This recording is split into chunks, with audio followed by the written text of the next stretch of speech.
belakangan ini saya lihat di media Ya. sosial banyak orang tua curhat.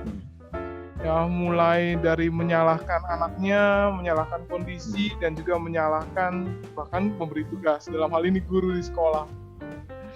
Nah, kita tapi juga memahami kondisi jika seorang ibu memiliki 1 orang anak dan dibandingkan dengan ibu yang memiliki 3 orang anak, apalagi anak-anaknya masih pendidikan level dasar.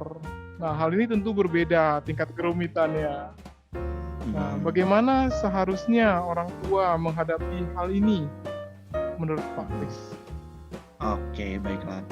Nah, kalau yang ini kembali lagi sih buat saya kembali yang tadi saya bilang di awal ya, gitu. Harus ada kesepakatan nih antara orang tua dan juga anaknya jadinya gitu.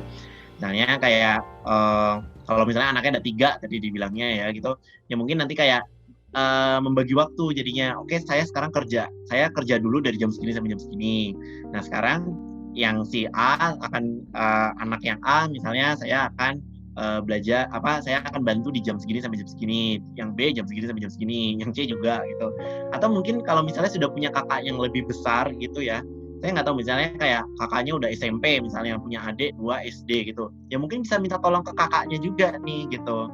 Dan minta kakaknya untuk membantu anaknya. Dan ini menurut saya jadi perlu banyak sekali kerjasama antara ayah dan ibu gitu.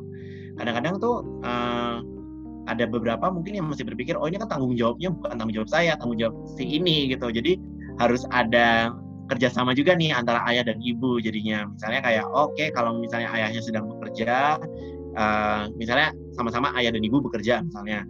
Oke, misalnya ayahnya misalnya berikan kesempatan bekerja di pagi hari, terus ibunya misalnya yang mengurus anaknya, terus siangnya misalnya gantian jadinya ayahnya yang ayahnya yang mengurus anak-anaknya, terus ibunya jadinya yang bisa mulai fokus kembali ke pekerjaannya. Jadi yang penting kembali lagi adalah kesepakatan itu sih, dengan membangun komunikasi antar keluarga, antar sesama anggota keluarga. Itu sebenarnya bisa membantu juga nih jadinya. Dan ya kembali lagi, ekspektasinya mungkin bisa disesuaikan jadinya gitu. Jadi kalau orang tuanya misalnya ketika mengajarkan anaknya orang tuanya tidak paham, tidak tahu, ya akui kalau memang tidak tahu atau tidak paham bagaimana caranya gitu. Jadi jangan sampai jadi stres sendiri kayak aduh gimana nih saya nggak bisa nih, aduh gimana gitu. Tapi ya jadinya sesuai dengan kemampuannya masing-masing jadinya gitu.